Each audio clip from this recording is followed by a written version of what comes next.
Welcome to the Disrupting Obesity podcast. I'm Charlotte Skanes, and I'll be sharing ways to regain control over your body and lose an extreme amount of weight naturally. Being fat is about so much more than just the food. It's about your relationship with food. That means that dealing with your weight is about more than just the food, too. You have to change that relationship. You have to start disrupting obesity.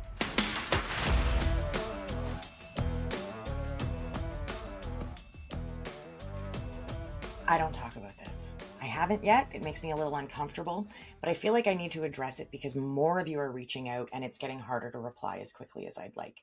And I'm proud of what I've done. I've worked incredibly hard to get to this moment. For those of you who don't know, and that's almost all of you, I'm thinking like a solid 99% of you, I have a weight loss program, but I don't talk about it, and I'm going to tell you why. And I'm also going to talk about it finally and let everybody in on it. But unless you're seriously hardcore and you've been rooting around on my website or you've been paying super close attention to these episodes, you likely have no idea what I'm talking about. And it isn't that I've been trying to hide it. I just can't keep up. But I'm hearing you. I hear you.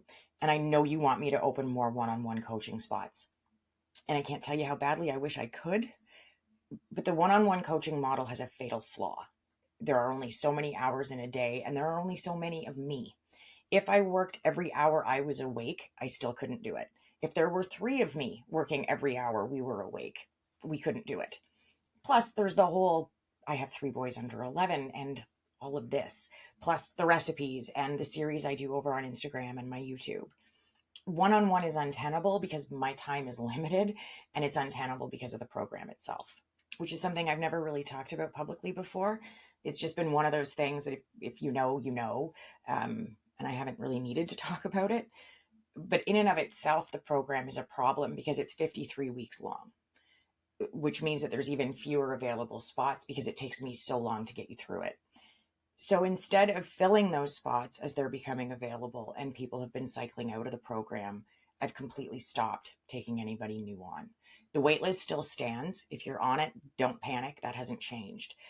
But you need a better solution. So I'm dancing as fast as I can to get one ready for you. I decided to take the program online so that it's available to more people and more accessible. That was always the plan, but I've moved things up by a few years, actually.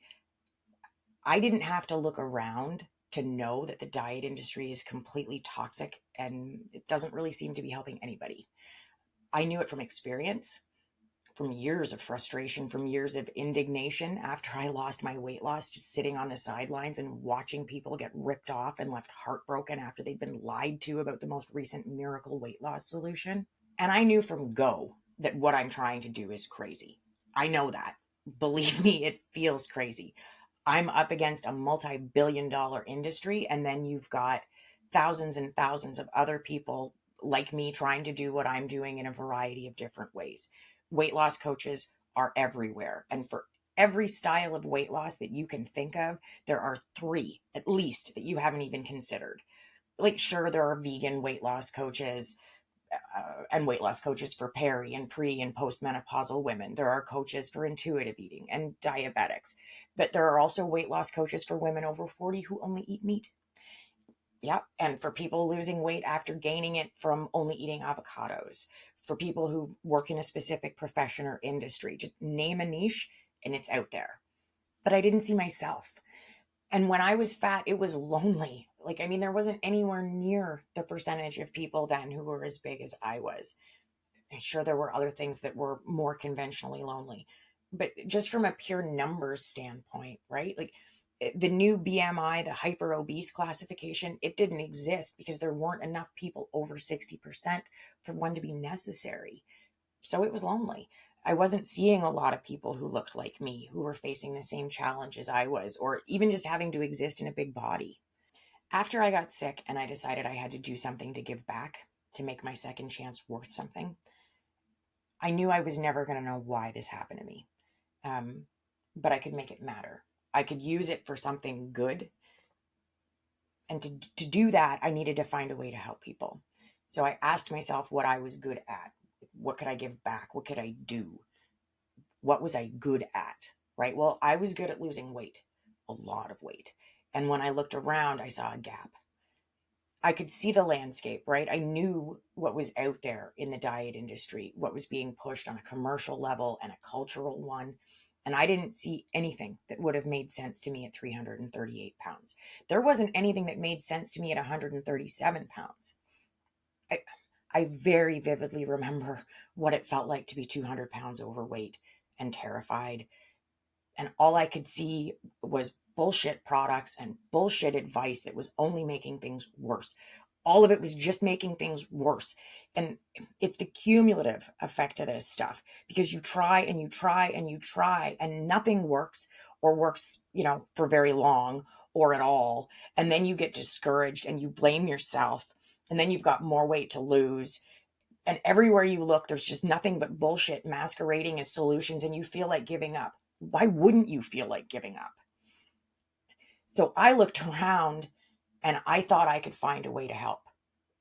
But I've known what I'm up against from the very, very beginning. It's crazy to try and invent your own weight loss program, but I did it. Um, when I really got things started, the boys were 5, 3, and 2, and Sean was working 60 to 80-hour weeks. It was shift work, and no 2 weeks were ever the same. And it was very rare that 2 days in a row even were the same. So I turned into the mompreneur cliche, and I started working at night when the boys were asleep and Sean was at work. It took me 4 years to write the program, and it's 500,000 words just in the lessons. I did all that while taking every free course that could help me figure out social media and podcasting and all of this other stuff, so that there would be somebody to hear this episode when the time came. And it's here. But yeah, for 4 years, a couple of which were during COVID. So just, extra fun. I call that the 18 months the boys and I were locked in the house together. My youngest and I are high risk. So my guys didn't go back to school when they reopened here, and I was just generally pretty fearful. But for 4 years, I would put them to bed at like 7, 8 o'clock at night, and then I would work until 2 or 3 o'clock in the morning every day. So I'm a little bit driven with this. And I don't want to sound like a total lunatic, but it's the whole almost dying thing. I had a blog for a quick minute before I got sick, but it was very, very small. And it was just essays about becoming a mom after having lost our first 3 pregnancies. I really enjoyed doing it. I've always been a writer and I love being a mom. Um, but I also still needed an outlet for myself as a person. I didn't go back to work after my maternity leave because my salary couldn't offset the cost of daycare. And I've always wanted to be a stay-at-home mom and a homemaker. So after my time in the hospital, my 5 bleakest months, and the almost 2 years of building myself back up and learning to live in a body that was very different from the one that I'd had before I got sick. I moved differently and digest food differently, and I process temperatures differently now. There are so many things.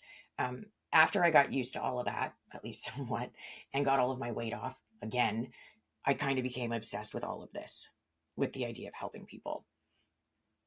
Because I remember I felt so alone in all the conflicting information about how to lose weight. And I felt so lost about everything I tried that didn't work, or I couldn't stick with it long enough to get all of my weight off. And that was the big thing that was missing when I looked around. Where was the help for people with the most weight to lose? Where was the help for people like I was? Diet and exercise or gastric bypass seemed to be the only options being brought to the table. And that's just not true. If you're still with me at this point, you've probably heard me going off on the diet and exercise myth. If you haven't, exercise episodes 9 and 40 are good places to catch up, and we'll link them in the notes. And I've got nothing against the surgeries, any of them. My issue is with the recidivism rate. If the surgeries were a permanent solution, there wouldn't be anybody who'd gained their weight back, and everybody who had the surgeries would lose all of their weight. But that's not the case. So my issue is when nothing is done about the underlying relationship with food, because that's the actual solution. Diets fail because they only deal with losing weight. And yeah, I get that that's kind of a critical piece here. But if you don't fix your relationship with food, how are you going to keep the weight off? And why are we only looking at the food itself? There has to be something else going on. What about the emotions that those foods are feeding? Isn't that maybe what we should be talking about? since we all have different foods that we use to feed those emotions, it isn't the food that's the universal part of the obesity crisis. It's the relationship with food. So when I looked around, all I could see were things being touted as solutions that didn't seem to me like they were going to solve anything. 6-week boot camps, they're great if you've got 20 pounds to lose. 90 days or 6 months, fine. But what the hell is that going to do for you if you're going to need a couple of years to get a handle on your weight? How on earth is anybody supposed to get to the bottom of, you know, I don't know, their lifelong relationships with food in a couple of weeks or months? Where's the help for people like me? Well, I couldn't find any. So I decided to start there. I spent 4 years developing the program itself, breaking down everything I know about weight loss and shaping it into a cohesive and coherent series of lessons. And then I spent another full year creating the summaries and the workbooks. It comes out to a bargain basement minimum of about 11,000 hours. I think it's actually a lot closer to 20,000 hours. And when I did the math, I realized how crazy it might seem. But in that time, I've also built an Instagram following of 200,000 while putting out just around 1,000 pieces of content, most of it reels. I've launched this podcast, which you listen to in 90 different countries. I've published Disruptor, my weight loss workbook. I launched my YouTube channel. I put out my free guide to getting started for the last time, which has been used by thousands of you to begin changing your relationship with food so that you can get the weight off and keep it off. And I released my digital cookbook back a few weeks ago. All of that while developing a weight loss program unlike anything else out there. I'm not bragging, but I want you to know a couple of things. The program, my program, is a little different. It's actually a lot different, but I'm trying not to brag. And if you've been with me for a while, you probably already guessed that anything I come up with is going to have a particular slant to it. I've got a perfectionist streak a mile wide, which is why I went against almost all of the advice for course creators out there. And I didn't create the course as I went along, as the first group of people went through it. I'm cool with that model. It's a very efficient way to get information to the people who need it. I couldn't do that. Type A Aries couldn't do that. Instead, I spent 4 years drafting and editing and editing and editing just over 500,000 words. That's the first 3 Harry Potter books plus Order of the Phoenix. But it's what the program needed. It's what I think you need. I wanted to do things differently and not just come up with another band-aid. I wanted to really think it through and create something that could help people change their lives the way that I had. While I was doing that, once I had the first 5 pillars of the program written, I also started taking one-on-one clients. But I didn't make recordings of those sessions. Again, not because I have an issue with that style of coaching, but the nature of what I'm doing really lends itself to privacy. I feel like it demands privacy. I know this isn't everybody, but when I was losing weight, I didn't want to share that with anybody. So it's a personal thing, and I respect that. And I still don't make recordings of my sessions. What I've done with the online version of the program is deliver it to my camera the exact same way I do with my clients, just without having one actually there. And I've had a little bit of practice with talking to my camera with this podcast. The second difference I want to tell you about are the summary workbooks. First, though, I should probably tell you how it works. The program is a 53-week, insanely intense weight loss course designed to permanently change your relationship with food so that you can get the weight off and keep it off. Just like with my one-on-one clients, the online program has a new module each week. You'll log into the classroom, and every week a new module will have been added for you. Each module of the program has a video lesson, me giving you the information, kind of like this, and it has a summary workbook that I made completely without AI. I know I had the option of just loading the transcript for each week's lesson into the computer and have it generate a summary and a series of complementary exercises or whatever. But here's the thing. I didn't spend all that time very carefully crafting this program to be something new and different, to hand it over to a computer program that bases its decisions on the information it finds on the internet, and then let it decide what the important parts were for you to really grab onto. Yeah, no, that kind of defeats the whole purpose. I'm pretty sure I'm the one who should decide. So I did. Each week has a summary that I wrote with what I think are the most important takeaways. And it has a workbook with checklists and tables and written exercises and charts for you to fill out that will help you to get to the bottom of your relationship with food. ways to figure out the best time of day to eat, which foods you turn to for which emotional reasons. I've got 53 weeks and hundreds of pages worth of examples. Each module also has a video where I walk you through how to use that week's workbook and how to complete the written exercises. I hate fumbling my way through things, so I thought I would make it as easy for you as I could. And if you're thinking 53 weeks is too long for a weight loss program, a couple of things might be going on. You could be in denial about how long it actually takes to lose a significant amount of weight, or you don't have a significant amount of weight to lose. But keep in mind that significant is relative, and the toxic diet industry has done a brilliant job of convincing us that unless we're losing weight very fast, we're not doing it right. And that's not true. It might suck. Actually, it definitely does suck. But a pound to a pound and a half a week is good progress. I think it can be faster, especially if you've got a lot to lose like I had. I averaged 1.55 pounds a week, roughly. I don't have exact week to week information, but I had weeks where I didn't lose anything and I had weeks where I gained, especially in the first 100 pounds.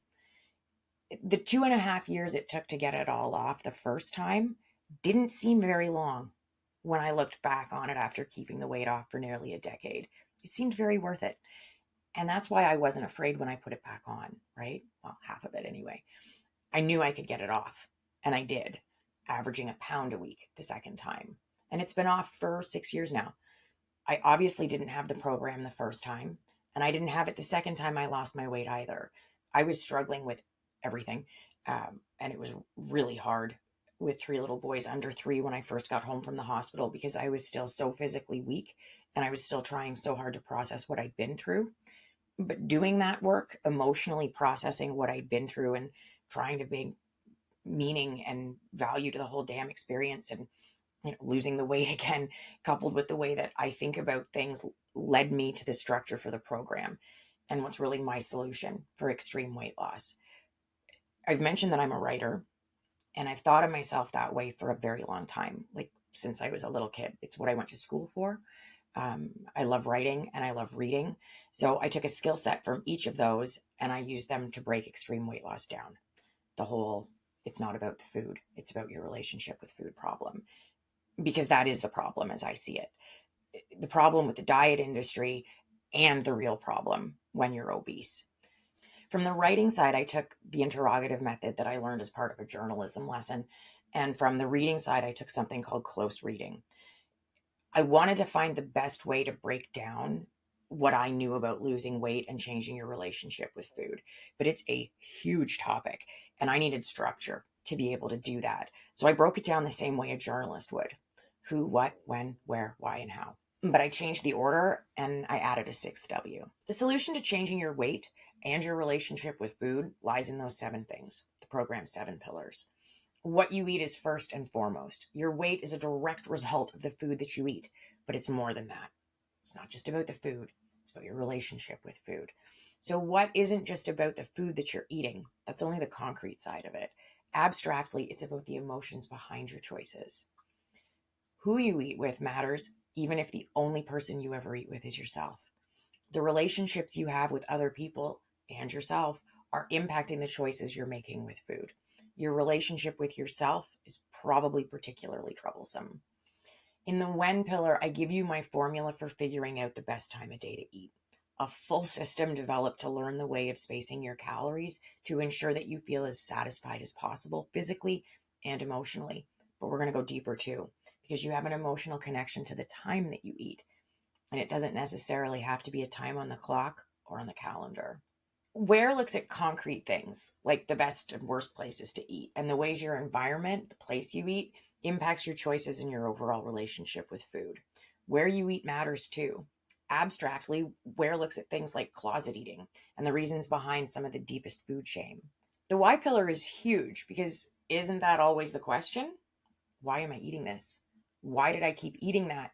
Why can't I just stop eating? Why is big because it needs to be. I use the how pillar to deliver as many tips, tricks, and shortcuts as I can, and to talk about the way how you eat is impacting your relationship with food.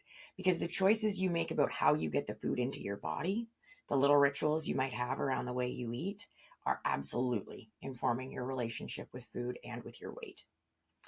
The final pillar is my great differentiator. It isn't enough for you to learn how to get the weight off. It isn't enough for you to start to change your relationship with food. You need to learn how to see it through to the end and what to do once you get there so you don't gain the weight back. 85% of people who lose weight gain it back within 5 years, gaining an average of 25% more than what they weighed when they started. That makes me insane. I know exactly how hard it is to lose a lot of weight, and I completely understand why people give up when they've lost their weight a couple or a few or several times and they just keep putting it back on. It makes sense to want to give up. The recidivism rate has cost me more sleep than my boys did when they were babies. I've said a lot that I can teach anybody how to lose weight in less than 5 seconds. I think it's probably less than 3, but I can. The nuts and bolts of weight loss. Eat fewer calories than you burn. Done. It takes me 53 weeks and a half a million words to teach somebody how to get all their weight off and keep it off. And it's because of the recidivism rate, the 85%. That's why 12 out of 53 weeks are given to the what now pillar. Because that's the question, right? When you finish the 7-week boot camp or the 9-day detox or whatever it is, what now? What do you do now? And how the hell do you keep yourself going through 58 or 93 or 174 or 310 pounds? What now? You need support for a whole lot longer than that. 12 weeks. The last 12 weeks are totally devoted to what now. I need you to know what to do and feel good about it. Confident. I know I said this at the beginning when I was talking about not wanting any surprises, but I want to be very clear and speak very plainly. If you're not willing to track your calories, the program will not work. It won't. I've seen it happen with one-on-one clients. All the mindset work in the world to fix your relationship with food will not work and make you lose weight if you're not in a calorie deficit. I wish it would, but it won't. The program also isn't for anybody who isn't committed to the workbooks. They take time. More than anything, this is an investment of time into yourself. If your plan is just to watch the videos, put in the hour, and pick it up by osmosis, I can assure you that it won't work. I can also assure you that doing the work will be the most important step you take, and you'll never stop thanking yourself for having done it. I think it's probably fairly obvious that this isn't a quick fix. It's a year and 3 weeks of your life, and there's no fast forward. The modules are released one at a time, 1 week at a time, except for the 2 weeks around Christmas. There's no bait and switch here either. My philosophy doesn't change. It's the principles that you're familiar with, like spread, sprinkle, pour, and just less of it. Comfort, reward, and cope, and the 3A way. I just really, really go into it. I'm not going to start telling you to, just exercise all the time and cut out carbohydrates. It doesn't happen. I don't have supplements to sell you. I don't believe in telling anybody what to eat. There's no bait and switch. I do want to talk about pricing because I want to be transparent, and it's something that I've really struggled with. I don't know what the cost will be. I'm still wrestling with it because I feel like I'm trying to dance an invisible line. So there's no big reveal at the end of today's episode. That's not going to happen. We know that less than 10% of people who sign up for free online courses actually complete them. We also know that the more someone pays, the more likely they are to complete it. People have to have skin in the game to feel motivated enough to do the work. And with weight loss, damn near everybody wants to quit at some point. So I feel like I'm up against that because I don't want anybody to quit. But the other side of that is I want the program to be accessible, and money is very relative. A small amount for one person can be a small fortune for somebody else. So I don't want it to be a hardship. I want it to be accessible, but at the same time, I need people to feel a pinch so that they're not going to give up on themselves. And I feel like that's probably nearly impossible to do given how relative money is. But I'm working on it, and I will have an answer when I release the program to the public on the 11th of May. Now, I know this hasn't been my usual podcast, but it's time to really let you in on what I've been up to. It's also getting harder to answer your emails and messages as quickly as I'd like. So thank you very much for your patience and your encouragement. I'm not here to make excuses, and I'm definitely not complaining. I'm super proud of myself for the work that I've done and for the program itself. I can't wait to get it out there and start helping as many people as I possibly can. My company name isn't an accident. I make a list every day of the things that I'm actively working on. And for years now, I've been putting these two same things on the list every day. Change the conversation about significant weight loss and create a new space for people with a lot of weight to lose. This is me doing that. This is me disrupting. And actually, it was my best friend of nearly 30 years who came up with the name when we were brainstorming one night. It was just instantly perfect. It totally fit with my mission to change the conversation and create a new space. And I can't do either one of those things on my own. So I'm very grateful to all of you for helping me to do them. A few weeks ago, when I released the cookbook, I teased that when it came to announcements, the cookbook episode was like that cartoon with a little cat looking all proud of itself as everybody runs away in terror, but it can't see the lion that's standing behind it that they're actually running from. The program is my lion, and I am terribly allergic to cats, but I am very proud of this one.